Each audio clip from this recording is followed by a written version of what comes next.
¿Cómo llegaste a ser tú? Hablemos de nuestro camino, el que hemos construido con avances y retrocesos. Juntos, trataremos de explicar cosas que mucha gente no conoce sobre nuestro mundo. Conoceremos mitos, nos reiremos de tabús. Bienvenidos a Together, con Milton Montoya, una crónica de los cambios vividos por lesbianas, gays, trans y bisexuales en el siglo XXI. Porque Together somos más perros.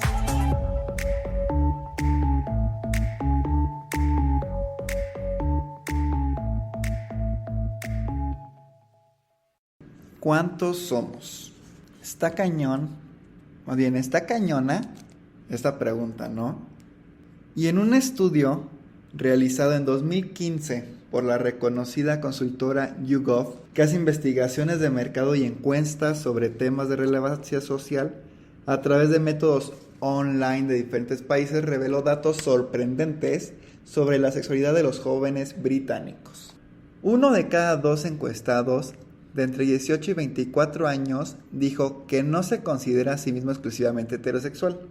El 11% se definió como exclusiva o predominantemente gay. Más de la mitad de quienes tienen una vida sexualmente activa afirmó que podría tener relaciones sexuales con personas del mismo sexo y el 23% dijo ya haberlo hecho.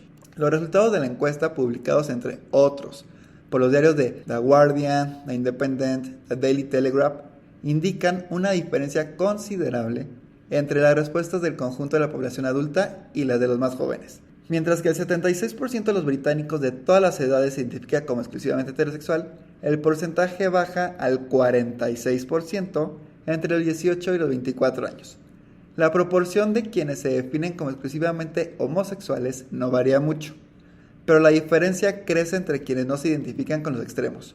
Usando la escala creada por Alfred Kinsey en 1948, el estudio permitió a los encuestados elegir entre 6 grados que iban de la absoluta heterosexualidad a la absoluta homosexualidad. El 22% de los más jóvenes se identificó como predominantemente heterosexual, con relaciones homosexuales esporádicas. El 13% como predominantemente heterosexual, con relaciones homosexuales más que esporádicas. Y el 3% como bisexual. 4% como predominantemente homosexual con relaciones heterosexuales y el 1% como predominantemente homosexual con relaciones heterosexuales esporádicas.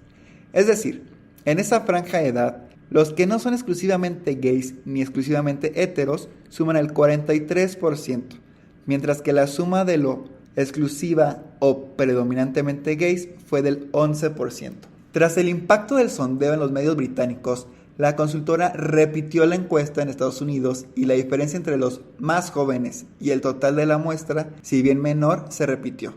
Entre los encuestados de entre 18 y 29 años, el 5% se considera exclusiva o predominantemente gay, el 7% bisexual y el 19% predominantemente hetero, aunque admite que podría tener relaciones sexuales esporádicas o más que esporádicas por personas del mismo sexo. Algo que el 20% ya hizo. Dicho de otra forma, apenas el 64% de los jóvenes estadounidenses se considera exclusivamente hetero, porcentaje que llega al 78% en el conjunto de la población. Algunas tendencias se repiten en ambos estudios. El porcentaje de los que responden que son exclusivamente hetero baja a medida que baja la edad, alcanzando el 87% entre los estadounidenses de más de 65 años y el 88% entre los británicos de más de 60. Y todas las demás opciones expresan diferentes variaciones que muestran una mayor distribución entre los más jóvenes, principalmente en el segmento que va de la bisexualidad a la heterosexualidad predominante, con ocasionales o frecuentes relaciones homosexuales. El porcentaje de los que dicen ya haber tenido relaciones sexuales con personas del mismo sexo es similar, 23% entre los jóvenes británicos y 20% entre los de Estados Unidos. Otras respuestas varían. En el Reino Unido no parece haber diferencias significativas entre conservadores, laboristas y liberaldemócratas con relación a la escala Kinsey, mientras que en Estados Unidos el 90% de los republicanos dice ser exclusivamente heterosexual, porcentaje que cae al 72% entre los demócratas. Estos y otros datos de ambas encuestas pueden interpretarse de varias formas. Habrá quien diga que la diferencia entre los jóvenes y el resto significa que hay más gays y bi que antes, o que la relevancia del concepto de orientación sexual como definitivo o característico de cada persona está siendo cuestionada por las nuevas generaciones. Creo que sería apresurado y superficial plantearlo así, pero depende de cómo entendamos cada pregunta. Lo interesante del estudio de YouGov es que utilizó diferentes formas de indagar a los encuestados sobre su vida sexual, sobre cómo imaginan su vida sexual posible y sobre qué creen que su vida sexual o sus deseos dicen sobre ellos. Algunos datos son llamativos. Cuando les piden que elijan entre solo 3 opciones, homo, hetero o bi, la necesidad de encasillarse lleva a respuestas más tajantes. El 83% de los jóvenes responde heterosexual, el 10% gay y apenas el 2% bi. Pero cuando se les pide que elijan entre más posibilidades, solo el 46% dice ser exclusivamente heterosexual y apenas el 6% exclusivamente homosexual. Es decir, ambas etiquetas se relativizan. A medida que avanza la edad, esa diferencia tiende a desaparecer, o una cosa o la otra. Sin embargo, en el caso de los británicos hay una contradicción interesante. Puestos a responder con independencia de su propia experiencia, tienden a reconocer que no todo es tan rígido. Apenas el 27% responde que no existe término medio, mientras que el 61% admite que la sexualidad es una escala y hay posibilidades. Y en esa respuesta, si bien hay variación por edad, es menor. Lo dice también el 53% de los mayores de 60 años, aunque el porcentaje aumenta al 74% entre los más jóvenes. Y lo he dicho en muchas ocasiones. La sexualidad humana es mucho más compleja que las alternativas que el lenguaje nos ofrece para definirla. Eso no significa, en mi opinión, que términos como gay o hetero carezcan de sentido. En primer lugar, porque una parte importante de las personas tiene deseos y prácticas sexuales exclusivamente orientadas hacia el sexo opuesto o hacia el mismo sexo. Yo soy gay y la idea de que todos somos bisexuales siempre me pareció una estupidez, hablando por mí y por la mayoría de las personas que conozco. Podría decir que contradice la experiencia, pero también que las diversas formas de bisexualidad son más comunes de lo que creemos. En segundo lugar, porque esas palabras no se refieren apenas a lo que hacemos en la cama o a la forma en que nos enamoramos, sino también a cómo nos identificamos en una cultura donde esas distinciones son relevantes, cómo participamos de grupos, establecemos relaciones de pertenencia y vivimos una determinada experiencia en la topografía de las ciudades, de la vida social y cultural, de las redes digitales y analógicas y de otras formas de vivir en este mundo. Asumirse como gay, bi o hetero no significa apenas una descripción de la propia sexualidad, sino también una forma de vida, como decía, hablando del lenguaje, el filósofo austriaco Ludwig Wittgenstein, una experiencia de sí mismo, de autopercepción, identidad y de relación con los demás. No por alguna verdad metafísica o algún orden natural trascendental, sino porque vivimos en un mundo y somos parte de esta tribu, los humanos, para la cual esas palabras dicen algo importante. Una persona que lleva una vida hetero tiene deseos sexuales predominantemente heteros y se siente feliz. Con ello no va a perder ningún título por una experiencia sexual homosexual, ni un gay dejará de serlo por una experiencia ocasional con alguien del sexo opuesto. De hecho, lo más probable es que esa experiencia ocasional tampoco lo lleve a pasar a entenderse como bisexual. Por otro lado, también es cierto que hay mucha gente que no encaja de forma tan categórica en esas clasificaciones, porque las opciones son muchas más que aquellas que se nos presentan como posibles. La escala de Kinsey, más allá de todas las críticas que se le han hecho, es más realista que el par excluyente hetero-homo, aunque no deje de ser otra lista de opciones que no podrá abarcarse todas las experiencias posibles.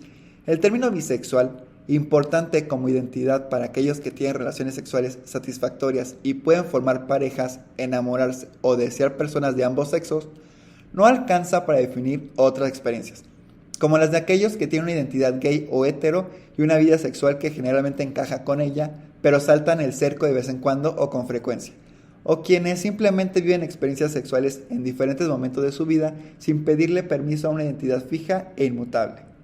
La compleja sexualidad de los varones heterosexuales incluye también al chico que tiene novia y una vida social hetero, pero de vez en cuando tiene sexo con hombres, ya sea clandestinamente o sin hacerse problemas.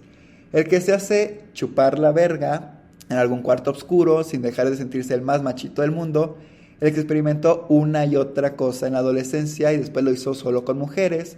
El que vive en el closet hasta muy grande sin asumir lo que siente. El taxi boy que solo tiene sexo con hombres cuando trabaja, pero no le gusta hacerlo. O le gusta, pero no lo reconoce. O sí lo reconoce, pero no lo hace fuera del trabajo. El que solo tiene sexo con hombres cuando está borracho. el que lo hizo una vez por curiosidad y todo bien, sin cuestionarse nada, y muchos etcéteras. E igual de compleja la sexualidad de los que se dicen gays y de las mujeres hetero-lesbianas. ¿Y qué decir de cuando la orientación sexual, la identidad de género y los roles en la cama se relacionan de las más diversas formas con una disparidad de juicios sobre la identidad sexual del otro y sobre lo que determinados papeles significan en términos identitarios? Están los hombres heterosexuales cisgénero que tienen relaciones con trans porque las entienden como con mujeres y por tanto no sienten que eso cuestione su heterosexualidad, pero algunos solo las desean si las ven bien femeninas. Y están los que no les interesa preguntarse si son hombres o mujeres, más o menos femeninas en su aspecto, ni se cuestionan qué dice eso de su propia orientación sexual. Y los que salen con trans, pero solo son activos, porque reproducen el papel de macho. Y los que salen con trans y son pasivos, pero nunca tendrían relaciones con varones. Y los que experimentan con juguetes sexuales, pero apenas con su novia o solos. Y los gays que no sienten atracción por hombres trans y los que sí. Y los que solo sienten atracción por hombres muy masculinos y los que prefieren a los afeminados. La misma diversidad existe en el caso de las mujeres. Hay muchas más posibilidades de las que imaginamos y todas las clasificaciones son útiles. Suficientes para las experiencias de algunos, pero no alcanza para abarcarlas de todos. Eso siempre fue así, de forma más abierta o más clandestina, con aceptación o sin ella, con teorizaciones o sin ellas, dicho o no dicho. Pero en otras épocas, todo lo que no encajaba en la norma era reprimido, de tal forma que había que autoobligarse a aceptarla o vivir clandestinamente. Porque la norma dice que todo lo que no encaja está mal, es un desvío, algo reprochable, sucio, pecaminoso, enfermizo. Por suerte, cada vez menos gente piensa así, y eso hace más fácil que los demás vivan su vida. Lo que al fin está cambiando no son las posibilidades del deseo, ni la diversidad de la sexualidad humana, sino la posibilidad de asumir los deseos, permitirse concretarlos, ser feliz con ellos y reconocerlo ante los demás, inclusive en una encuesta. Lo que cambió es que los encuestados más jóvenes probablemente se animan a hacer y decir lo que desean sin miedo a ser censurados o sufrir consecuencias o a tener culpa por ello, porque viven su sexualidad con más naturalidad y menos imposiciones. Que poco a poco los baños públicos pierden terreno frente al Grindr y los antros donde todos conviven o las relaciones que comienzan con vínculos cotidianos donde antes sería mucho más difícil como la colonia, la red de amistades, el trabajo, la escuela o la universidad. Que en muchos lugares tener novio si eres chico o novia si eres chica o tener una vida sexual que incluya un menú más amplio no es algo que avergüence o dé miedo a un adolescente, como hace 10, 20 o 50 años, independientemente de cómo se asuma desde el punto de vista identitario. Lo que estas encuestas reflejan es que poco a poco somos más libres, y eso no va a acabar con las identidades o las diferencias, tampoco con la diversidad, pero va a permitir que se expresen sin la obligación de adaptarse a las normas de los otros. No es que haya más maricas que antes o más bisexuales, es que poco a poco hay más libertad y menos miedo a disfrutar de la vida y de responder la verdad si nos preguntan, como si nos preguntaran si nos gusta lo dulce o lo salado, las películas de acción o las comedias, o un poco de cada cosa, porque sí.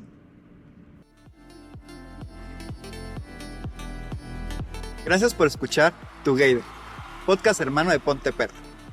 No olvides suscribirte a Together y Ponte Perra en cualquiera de tus plataformas de podcast favorita. Síguenos en nuestras redes sociales, Facebook, Instagram y Twitter como Ponte Perra MX. Porque Together somos más perras.